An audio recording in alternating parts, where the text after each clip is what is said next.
What would people say if you told them of a leader who liberated his people? A priest who pushed his flock to better pastures? A politician with principles and pride till the end, who never stopped standing up for what was right? I'm sure many people would say, let's meet this guy. But this isn't the guy. It's Jozef Tiso.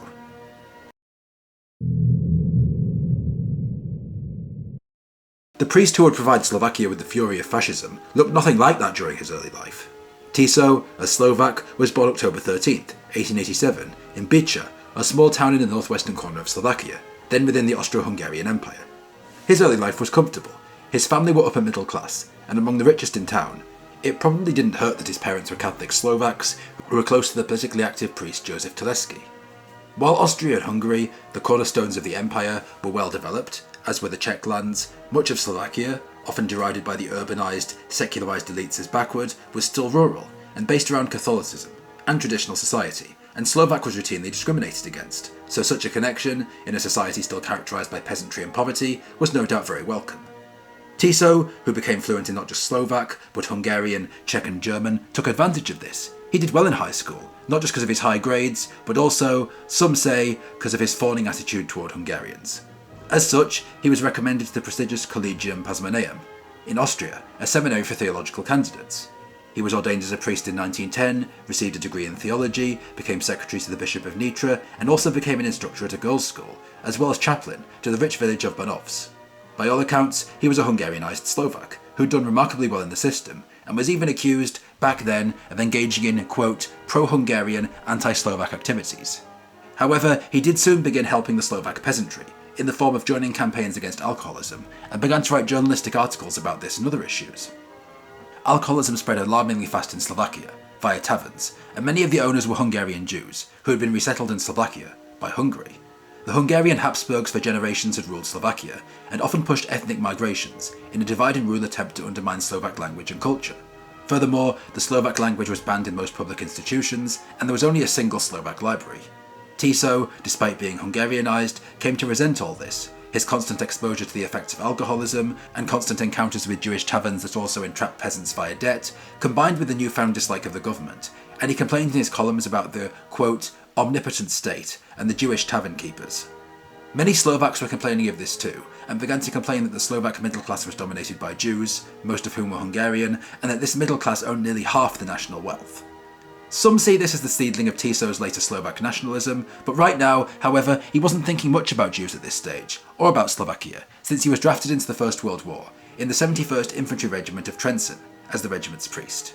He saw 2 months of intense combat on some of the war's bloodiest fronts, eventually being withdrawn due to illness, but the horrors of war left an indelible impression on him, as well as a belief that, if necessary, it should be avoided, even at the cost of painful compromises.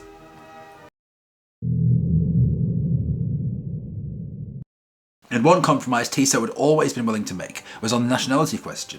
He had initially spelled his name in the Hungarian way, grew up in a mixed area, and filled his letters with professions of loyalty to the king and fatherland.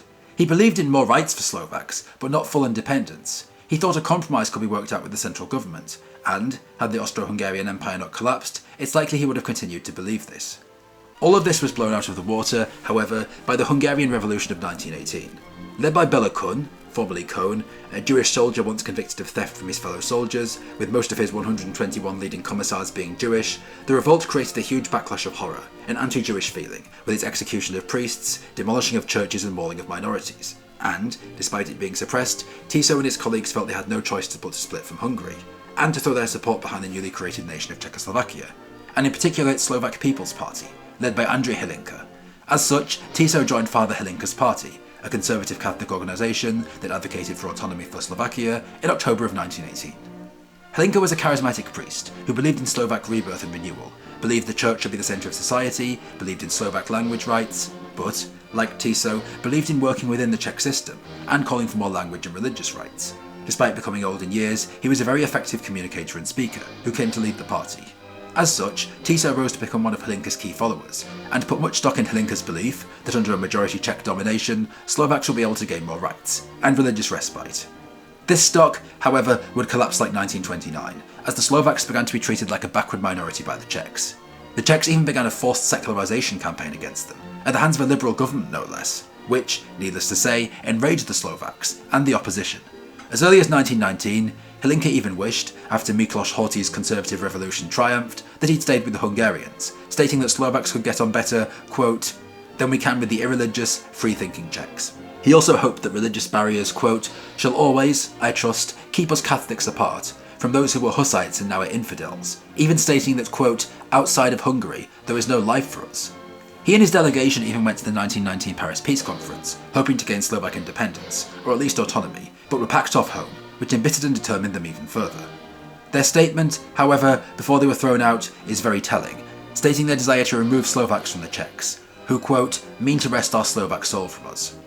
The Slovaks, however, kept their own souls hard at work, at least trying to reform the Czech system. In 1925, Tiso was even elected to parliament, where he criticised the government but remained loyal to the Czech nation, and he and Hlinka still continued to stop short of calling for full independence.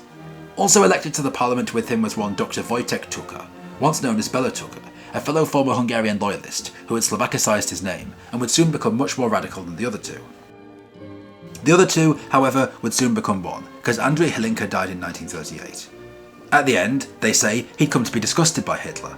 However, he had sown some very telling seeds. In 1936, he had adopted the motto, one nation, one party, one leader, and some of the wings of his party had become a little more radical, in particular the party's militia, the Hlinka Guard, led by Tuka, who became openly pro-German and began to agitate much more for National Socialism than for Catholicism, and began to dream of independence. Tiso, however, still stopped short of dreaming that dream, hoping that Slovakia wouldn't need to secede to get its rights. One man who did want Slovakia to secede, however, and was sure he was right about it, was Adolf Hitler. As 1938 rolled around and the Munich crisis began, Hitler saw Slovakia as a potential ally in the dismembering of Czechoslovakia. Czechs and Slovaks were increasingly infighting, and what better way than to divide them? The Slovaks, as a compromise with the Czechs, had been granted a semi-autonomous local government, which Tiso was head of, so what better than to use him, even without his will?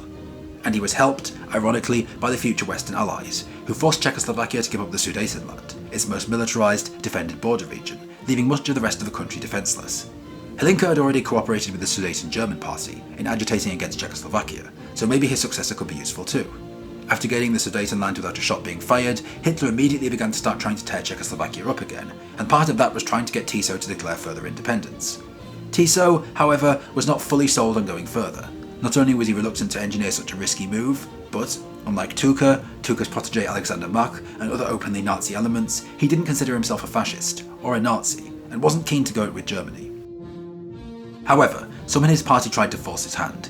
After Hitler had sneeringly told the new Czech foreign minister that the British and French guarantees for them were, quote, worthless, Hermann Göring received Alexander Mach and Deputy Slovak Prime Minister Dudžakanský, and told them, seemingly without Tiso's knowledge, that Tiso wanted to break away from Prague. On October 21st, partly because of their statements, Hitler gave orders for a military plan to be drawn up for the invasion of Czechoslovakia, then received Tuka at the Reich Chancellery. Although he was meeting a foreign leader, Tuka fawningly addressed Hitler as, quote, my Führer, adding, I lay the destiny of my people in your hands. My people await their complete liberation by you. Hitler, of course, was delighted, and told Tuka he would help if Slovakia would move to aid itself. And even more delighted Tuka called it, quote, the greatest day of my life. Although I'm sure Tiso, who no evidence shows was consulted, was thrilled, and was absolutely thrilled when, on March 9th of 1939, Czech President Hácha dismissed his government, ordered him and his officials arrested, and declared martial law.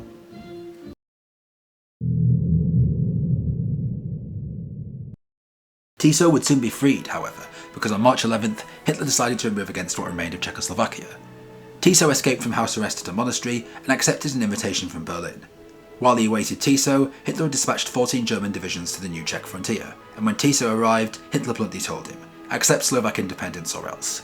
Slovak independence under German military protection, or Poland would move in, or worse, Hungary, and the implication was left hanging in the air that maybe even his own anti-Christian, eugenicist Germans would move in, if not the others, who would probably respect Slovak language rights as much as the Czechs had.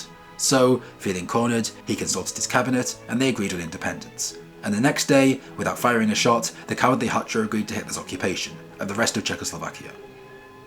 Tiso, after informing the Slovak government about Germany's demands, and them unanimously voting for independence, was chosen as president, and immediately founded the government, an army and an air force, and would become convinced he'd made the right decision, especially since a German official told him later that if he refused Hitler's offer, Germany would have crossed the border, occupied Slovakia, and divided it between themselves and the Hungarians.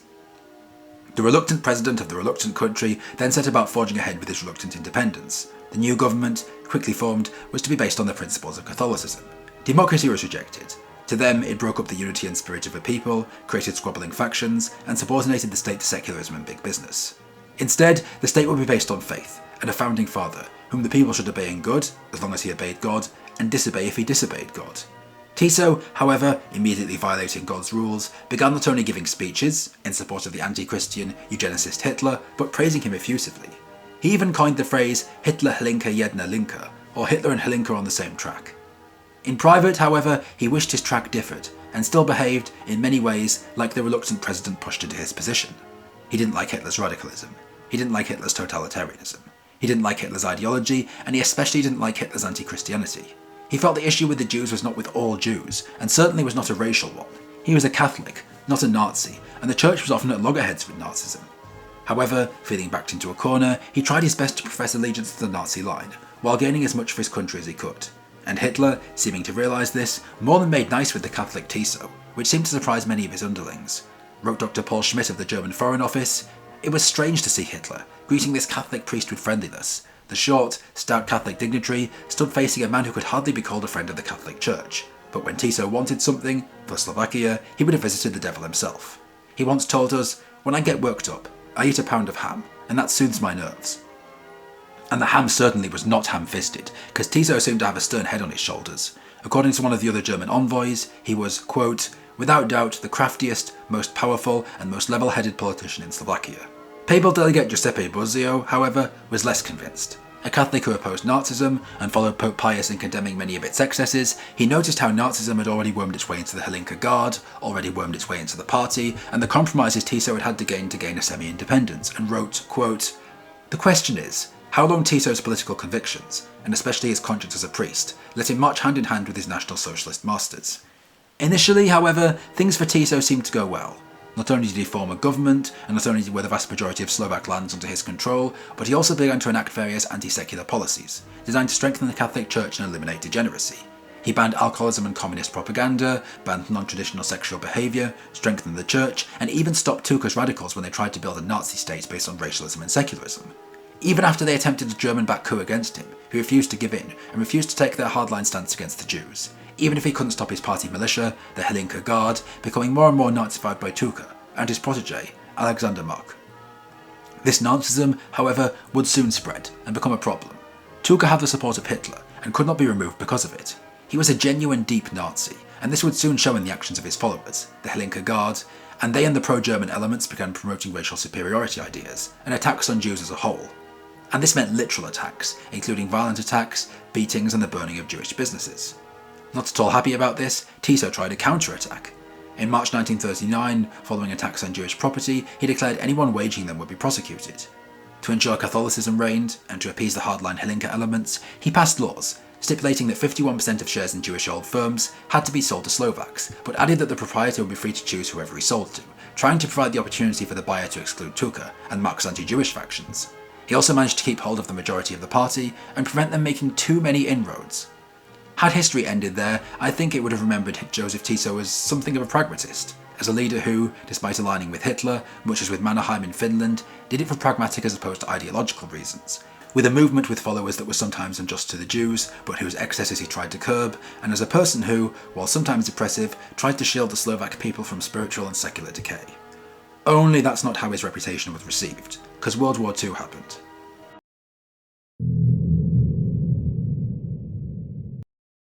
When Nazi Germany invaded Poland, Tuka, Mark and the other Nazis felt elated, and began to gain more and more ground. To offset them and keep control, Tiso adopted some trappings of Nazism. He began to style himself as the vodka, a bit like the German Führer, or ironically, the Soviet Vozhd. This kept some of the radicals happy by co-opting their policies, but also tainted Tiso with the fascist ideology he was trying to keep out of Slovakia. And Tiso also couldn't seem to keep his own soldiers out of Poland.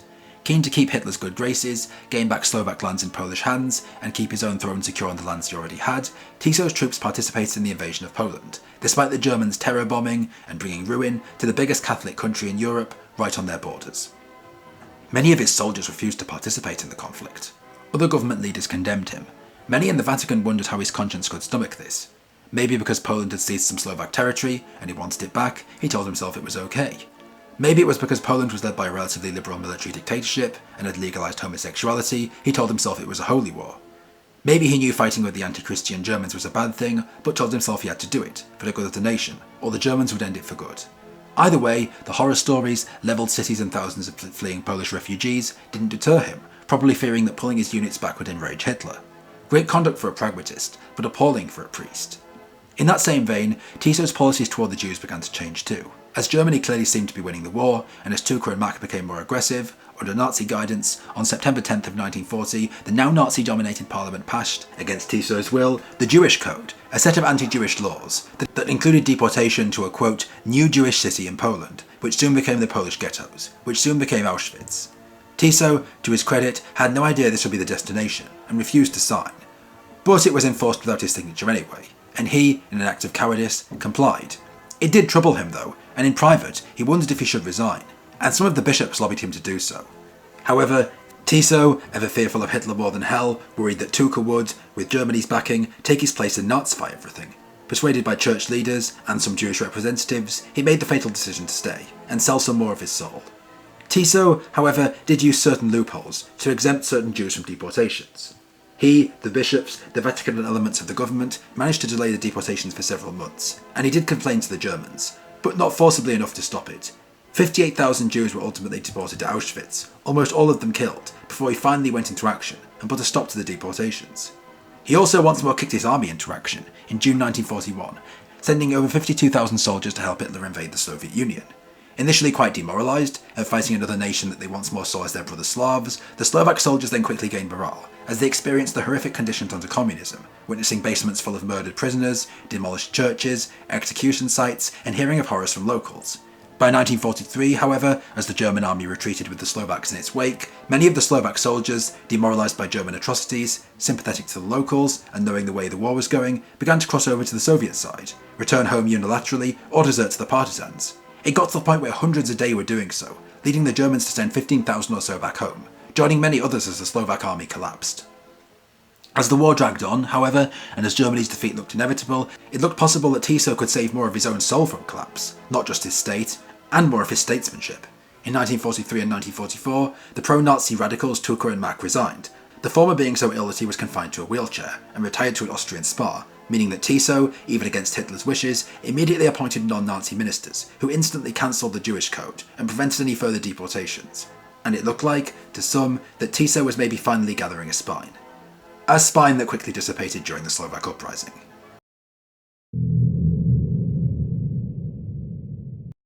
By August 1944, many Slovaks were dissatisfied with their government. The pro-Nazi elements had taken over the Hlinka Guard, tens of thousands of Jews had been deported, the government was repressing people. The pro-German harshness didn't go down well, nor did the destruction of Poland, or the way the war was going. And, aided by Slovak support, and with the participation of Jews, a huge uprising blew up on August 29th, which quickly seized control of most of central Slovakia, with thousands of members of the army and police joining it. The Soviets, however, despite now advancing westward fast, were not close enough to the border to immediately enter Slovakia and aid the uprising, nor were the allied Slovaks and Czechs, making it much easier for the Germans, with their vastly superior airplanes and weaponry, to crush it. Over the course of 2 months, they took up full control, drove back the guerrillas, reasserted authority over most of the Slovak army and Hlinka Guard, and rendered Tiso a mere puppet, killing tens of thousands of people, deporting Jews and burning villages. And Tiso not only declared his support for the efforts, which included the burning and bombing of his own villages, but even decorated multitudes of the SS soldiers in central Bratislava. To his meagre credit, in private, Tiso tried to save at least some of the victims. He helped the International Red Cross, the Slovak Red Cross and the Church to shelter many Jews and dissidents, but the Germans found and deported over 13,000 of them. All Tiso's private protests were ignored, and he stayed on as public leader, a willing puppet, and now fully complicit in German crimes. Had he resigned then and there, not only would his legacy have been intact, but so would large swathes of his people. However, he stayed on, and while he may have deluded himself into believing this was for the greater good, by 1944 it was evident that no good was coming from this government at all. Or of it, because the Soviets began advancing through Slovakia until the entire country was captured in 1945, with Bratislava falling on May 5th. Germany surrendered, members of his government dispersed in all directions. Tiso followed Tucker in trying to flee ignominiously into Austria, was captured by American intelligence, karmically deported himself, back to Slovakia, and put on trial in the reformed Czechoslovak state. He was hung for war crimes, crimes against humanity, and collaboration in 1946, protesting his innocence till the end, even calmly walking to the execution room, stoically and without a sound. In 1992, Czechoslovakia fell apart again, and Czechs and Slovaks, amicably this time, parted ways. However, absence makes the heart grow fonder, and, worryingly enough, even though Tiso has long stopped walking, his legacy continues striding. More than enough people in his homeland argue that since he founded the first Slovak Republic and gave them statehood, he was a hero. Some of them may not be racists or Nazis, but, they argue, his good outweighed his bad. Yes, he was controversial, but so was Mannerheim, right? And so was Antonescu, right? And he still did good, right?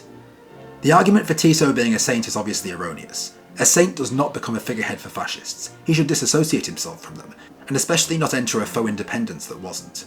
While Tiso tried to save his people, he didn't try nearly hard enough. 3/4 of any population perishing is a huge tragedy, and 69,000 of Slovakia's 89,000 Jews were murdered. Not saintly behaviour. Neither is tens of thousands of other people being killed, your own people, by a foreign occupier, as you decorate their murderers and rapists and cheer it on. While we can appreciate that Tiso saved tens of thousands of people, he didn't save nearly enough. While we can appreciate that he wasn't a fascist, nestling close to Nazism depreciated this. While we can appreciate that he wasn't keen on Hitler, we can see that horrible things degenerated and depreciated his people's secular and spiritual outlook, and took place due to his complicity. And who your friends are is who you are, so he ended up a Hitlerite. Jozef Tiso's life is a sad story of what can happen when a person's compassion perverts into cynicism, and collusion, and collaboration with the very evil they claim to oppose.